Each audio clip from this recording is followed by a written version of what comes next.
Hey there, it's your boy Foxy, back for more relationship stories. Update: am I wrong for not accepting my sister's relationship with my ex, despite her having cancer as a teenager? Original post: my 25 female father married my stepsister's 23 female mother when I was 4 and she was 3.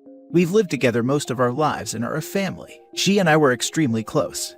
She developed cancer when she was 14 and was sick for about 2 years. She's since made a full recovery. During that time, my parents became understandably overprotective. They also asked a lot of me. I quit my extracurriculars so I could get a job, and the money went towards her medical bills, also so I could drive her to appointments. I didn't go to dances, and any fun activities I did needed to include her. I did almost all of this willingly, the exception being having to quit my high school volleyball team. I did throw a bit of a tantrum about that, but was swiftly punished. And I think having one emotional breakdown was pretty chill given the circumstances. Anyhow, I go to college and meet my ex, we'll call him Ben, when I was a junior. We fall in love blah blah blah. He and I move in together when we graduate, so we've been living together for about 3 years. We were serious, until July when I walked into my bedroom and saw him banging my sister. I broke it off, tears were shed, he moved out, etc. My sister apologized at first, but then backed off. I thought she was giving me space, but last week she called and asked if we could meet up. She told me that she and Ben were in love and were just telling me as a courtesy before they started posting photos online. Distraught, I left her in the restaurant by herself and did not pay my portion of the bill. She later Venmo'd me asking for the money. She told my parents, who then called me to their house, telling me how disappointed in me they are for not supporting my sister's relationship with Ben. They brought up the fact that because she had cancer as a teenager, she never learned proper social etiquette and has a hard time meeting people. I don't buy this, in part because I've seen her socialize just fine, and since we spent a good chunk of the time she was sick together, that would also mean that I should have bad social skills as well by that logic. They then told me that if I don't accept my sister and Ben's relationship, they may have to go no contact with me. I reminded them that I'm also their daughter, and they should understand my point of view, but they are adamant that this is about me being jealous of her. For the record, I'm not jealous of her. I'm not upset that Ben picked her over me. I'm sad about the end of the relationship and do feel betrayed, but Lord knows that I don't want to be with a cheater. What I'm upset about is the fact that my sister chose Ben over me. That she slept with Ben knowing he and I were in a long-term committed relationship, and continues to be with him knowing how much it hurts me. Now no one in my immediate family is talking to me, and I'm getting messages from aunts and uncles and cousins telling me that I'm the idiot and a selfish witch. Now for the top comments before reading the updates. Not the idiot. Your parents are enablers. Cancer as a teen did not shrink wrap her and isolate her from the entirety of human mores and values forever and ever, amen. From what you describe, it sounds disturbingly like you have been deemed the cannon fodder of the family. Take some time for yourself and put them on the back burner. Is it just cancer, or any potentially life-threatening disease that gives an exemption? I really need to know because I might have behaved unnecessarily for many years. Not the idiot. I could have died when I was 8 and spent a week in a hospital on IV antibiotics. I'm not dead because my mom mentioned that I had chills with my fever, which are apparently normal for adults but only occur with children if they are in pretty bad shape. I had a fever of over 104 by the time they got me to the hospital. While I certainly wouldn't compare that to having cancer, I was sick for a whole week. I think I was out longer when I had chickenpox. But yeah, this is baffling. Cancer survivor doesn't equal cannot be held accountable for anything hurtful they do for the rest of their lives, especially when it was almost a third of her life ago, and she's an adult now.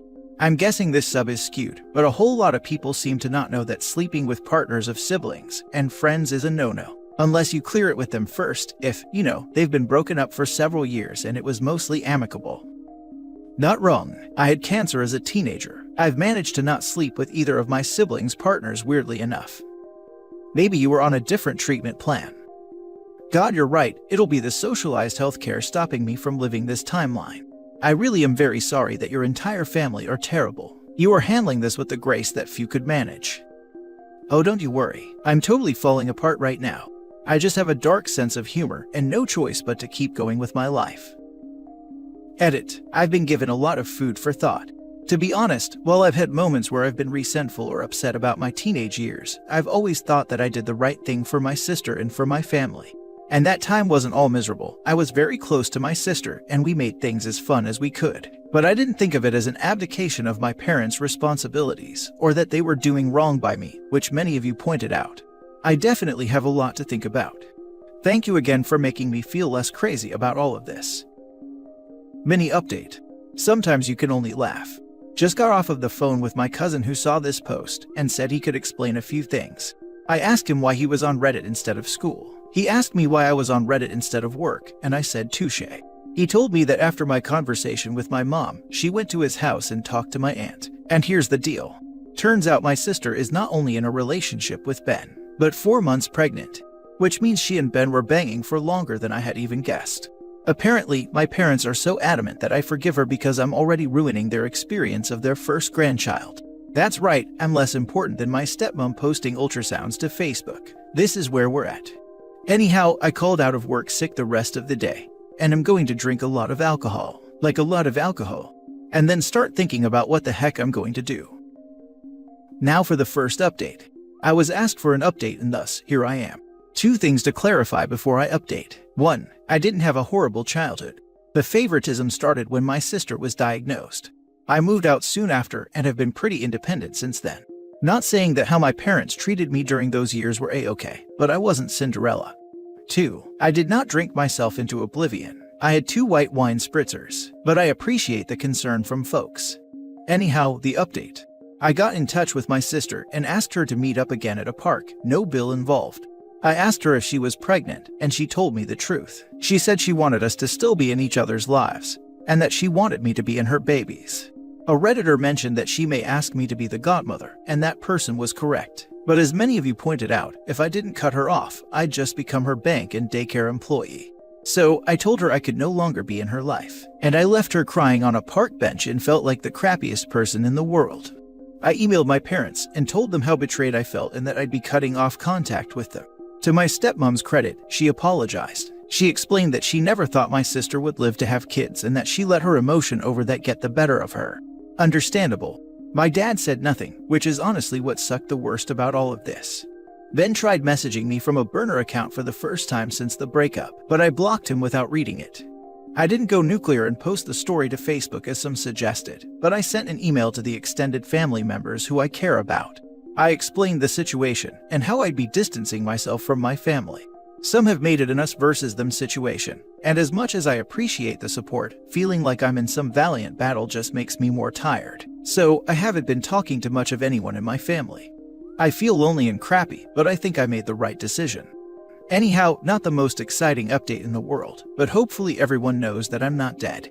I do really appreciate the support I've gotten. It made me smile during a really horrible time.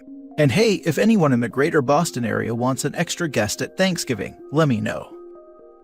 And I left her crying on a park bench and felt like the crappiest person in the world. You aren't. You made the right decision. Sometimes people aren't good to be in your life, and you have to do things even if they are hard. Keep trying to live your best life. Yeah, the sister really did this to herself. It's mind-boggling to think that you can do something so cruel to someone and expect them to just brush it off with no consequence. I'm glad OP is creating some distance here. There's no way the family wouldn't continue taking advantage of her. I feel so sorry for OP, considering her dad has shown his true favoritism and now basically knows that she has lost her parents' support. I hope she gets through this and finds people that truly support her. They might come around once the consequences of their actions sets in now. Lots of people will take advantage of you as long as they think they can get away with it.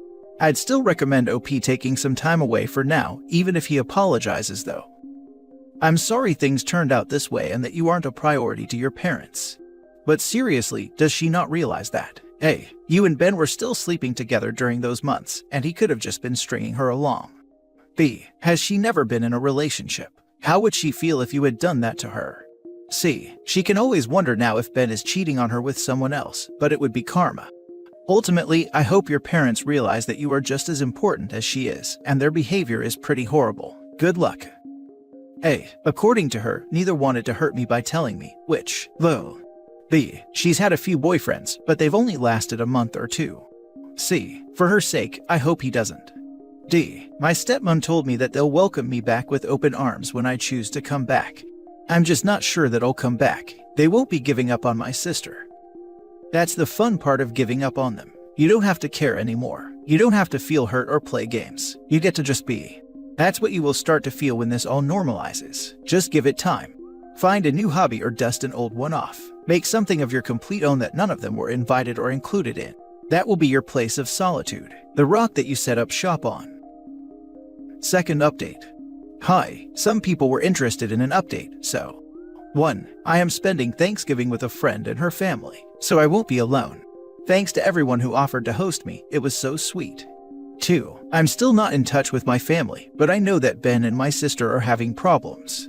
I know this because he showed up at my place and cried for 3 hours. 3. I'm going to go to New Mexico in April. Planning is underway. Happy Thanksgiving to those who celebrate. Now for the third update. I think my old ex sabotaged my relationship with my new ex 27 male. To make a long story short, my 26 female breakup last summer with ex number 1 26 male was volcanic. He's now expecting a baby with my stepsister within the next 6 weeks or so. Since I found out about the pregnancy, he's tried to get in touch with me 6 times through email, text, burner accounts, has tried to get mutual friends to talk to me for him, and showed up to my place once. The latter was the only time I humored him. He told me he was sorry, that he loves me, he doesn't want to be with my stepsister, and wants to get back together with me. I told him tough luck, he made his bed and now he's got to lay in it, with her. I haven't dated much since July because of my life's implosion. But in November a friend from college messaged me out of the blue. We hadn't talked in a long time. He 27 male, referred to as ex number 2 for the rest of the post, and ex number 1 were good friends, but had a falling out over something fantasy football related the year after we graduated, and I stopped talking to him out of solidarity, or whatever. Anyhow, we go on a date. We click. We go on a few more dates. We become exclusive in early December. I was feeling really hopeful about this until this morning. I was supposed to meet ex number 2 at a New Year's party last night. He got there before I left the house and texted me saying that ex number 1 was at the party and asked whether I still wanted to come. I declined and went to another friend's house and have a pretty good time. I tried calling ex number 2 at midnight but he didn't pick up. I didn't think much about it. Anyhow, I go to bed late, and when I wake up this morning, I have a message from ex number 2 saying we're done. I couldn't even respond because he'd blocked me everywhere. I talked to a friend who was at the party the exes were at last night, and he said the two of them had spent a good chunk of time chatting with each other, but he didn't know what they were talking about. I'm not close with anyone else who was at the party, so I don't really have anyone else to ask. Like okay, it was a 2-month-old relationship. I'm sad but I'm not bereft. But the paranoid part of my mind is really concerned that ex number 1 said something that resulted in ex number 2 becoming ex number 2. Ex number 2 has made it abundantly apparent that he doesn't want to talk to me again, and I don't want to push that boundary. But I'm so confused. I could contact ex number 1, but I get the feeling that will open a floodgate of drama. I could also try talking to other mutual friends to see if they've heard anything, but I also don't really want to spread this as a rumor if it wasn't true. I don't know. I'm at a loss. Any advice here? I'm spiraling thinking that my ex is going to try to ruin every relationship I have for the rest of my life. Deep breaths. Do nothing. You are right, any contact with ex number 1 will bring drama, so sit tight. If your ex number 1 interfered, the very worst thing you can do is overreact right now. Ex number 1 has been desperately trying to get your attention. Don't give in. Don't let ex number 1 know he's got you right where he wants you. Inevitably, you'll learn more about what happened in time. Let it be. As awful as this is, remember that a man who will believe your ex after a few minutes of conversation over spending 2 months with you, without even speaking to you, is not a man to waste many tears over.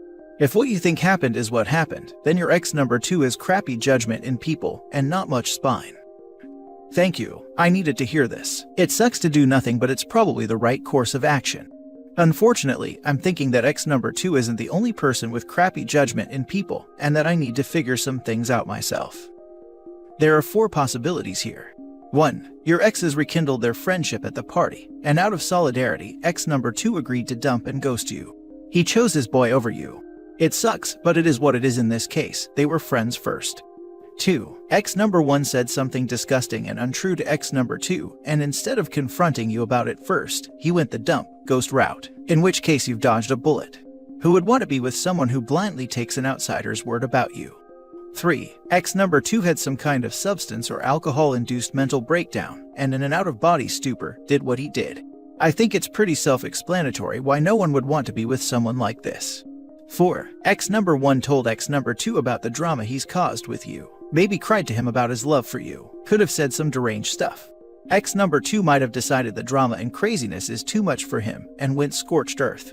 Sucks, but it has only been 2 months, and if he was really scared off, understandable, because he needs to do what's best for his mental well-being and maybe even safety. In any of these cases, you should leave it. We can speculate all day about what happened, but unless he breaks his silence over it, it's a waste of energy. Better to focus that on self-healing and staying far away from these cruddy people. Or ex number 1 stole ex number 2's phone and typed the message and blocked her. Now ex number 2 thinks she's ghosting him. To be honest, I wish it had been one of these. Turns out, he got wasted, hooked up with someone else, and blocked me so he wouldn't need to have an uncomfortable conversation. He knew that after everything that happened, cheating's a bit of a trigger for me. Ex number 1 is guilty of many things, but innocent here. I was being paranoid. Now for the 4th update. I'm beginning to think that there's something wrong with me. My last 2 partners have cheated on me. The first was a very serious relationship. We lived together, we talked about marriage and buying a house. He even took 2 pictures of us as kids and photoshopped them together to show what our kids might look like one day. The result was terrifying but hilarious, and I had it as the background of my phone for a month. I walked in on him sleeping with my stepsister. Now she's pregnant, due in the near future, and he's with her. I know he's not happy. I know he regrets what he did. I know that he loved me, and none of that stopped him from sleeping with my stepsister in our bed. I've spent so long now being upset at her and writing him off as just a bad decision that I wasted time on. But now I find myself mourning what we had. My stepsister and I grew up together and have loved each other most of our lives. So it felt like that was the betrayal. But he and I chose each other. Out of all the people on the earth, we looked each other in the eyes, committed to each other, and made the promise to stay faithful. And he lied. And he lied and he lied and he lied. And he let me go on loving him while he lied. And then a few months ago another guy comes into my life, and for the first time in ages I felt hopeful. I thought to myself that maybe I could actually move on and live my life. I wasn't in love with him, but he was the kind of man I thought I could fall in love with. We were exclusive for about a month. Before we made the decision to be exclusive, I told him everything that had happened with my first ex and told him that I could never be with another cheater. I wake up on New Year's Day to a text saying we're done. When I tried getting in touch, I found out he'd blocked me everywhere. Turns out, he met someone at a New Year's party and hooked up with her. Instead of telling me, he just blocked me everywhere and sent a lackey to message me a few weeks later with the real story and a half-baked apology. I want to be angry, and maybe a part of me is, but as I'm sitting here, I'm just thinking, what if it's me? What if I'm just not lovable? What if it's never going to happen for me? The thing is, I've been a pretty confident person. I went through BS as a kid, but I got through it and grew stronger. I'm pretty good looking, though I've admittedly put on a little weight in the past couple weeks. I've been told that I'm fun, I hold down a good job and make decent money. I also live my life according to my values. I've always put my family and partner first, because that's just how I believed it should be done, and I thought that I would be prioritized in turn. I've lost most of my family, because they'd rather have my stepsister's baby in their life than me. My friends have been fair weather for the most part, and I know that I'm a laughingstock in my friend group, as much as they pretend to pity me to my face. I feel the little spark I've always had fading. I don't chime in on conversations anymore. I've stopped putting on cute clothes when I go out. I don't plan anything, so I don't have anything to be disappointed about. Soon I'll be the same age as my mom was when she died. I never knew her, but I've always loved her, thinking of her watching over me. I don't remember the funeral, but it was one of those funerals where there wasn't a dry eye in the house. She lit up a room, people tell me. She was a good woman. In my worst moments, I wonder what it would be like if I died right now. Would anyone cry? Would anyone care? Would anyone even come? Anyhow, sorry for writing a novella. Just not sure what to do anymore and who to talk to. If you read all this, thank you. It is not you. These people didn't cheat because of you. They didn't cheat because they thought less of you or that you were unlovable. No, they cheated because they are low character, lying, cheating, self-centered snakes. Those adjectives say nothing about you, so stop thinking that way. Victims of infidelity want reasons for why people cheat on them. It turns out to be quite simple. There is something basically wrong with the person who committed the infidelity. It's never you, it's always them. Thank you, I appreciate it. Sorry that you have gone through all of this. You just happened to go out with a couple of a-holes. Who hasn't? Like you said about some of the other things in your life. It made you stronger, and this will also. Don't change or give up on your values. You will find the person for you, and it will be worth it. As for your stepsister, keep in mind she is with a cheater, and one day he will most likely cheat on her, and she will be raising a kid with a cheater for a father. Stay positive that things will work out. You have a lot going for you and you should always remember that. Fifth update. Hello folks. I thought that things on the internet died after a couple days, so color me surprised when I still get requests for updates on the regular.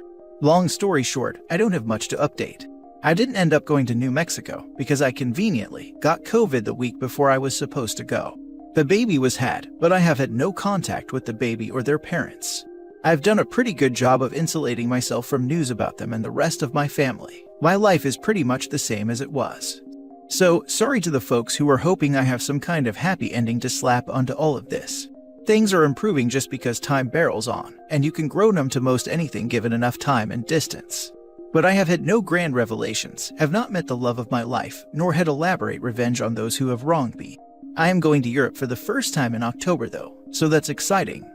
I will say this, while I appreciate the solidarity and sometimes colorful language used to describe my sister and Ben in my DMs, I wholeheartedly ask everyone reading this not to waste their energy on hating them. They're now parents to a newborn, and regardless of the things they've done in the past, I hope that they can come together as a happy family and raise their child in a loving, healthy home. Hating them doesn't do anything for anyone, including ourselves, in the long run. Anyhow, that's the non-update update. I promise that if I meet the love of my life at the top of the Eiffel Tower, or more likely stuffing my face with waffles in Bruges, I will post another update. Until then, you can assume that I am living, trying my best, and am very appreciative of all of the people out there in the world who have read this saga and reached out with support, even if I have not had the energy to respond to everyone. Now for the last update as of October 17, 2022. Hi, just wanted to give a more recent, less depressing update. I am currently in my hotel room in Paris, eating a creme brulee in bed, reading a romance novel, and about to go to sleep early. All is well.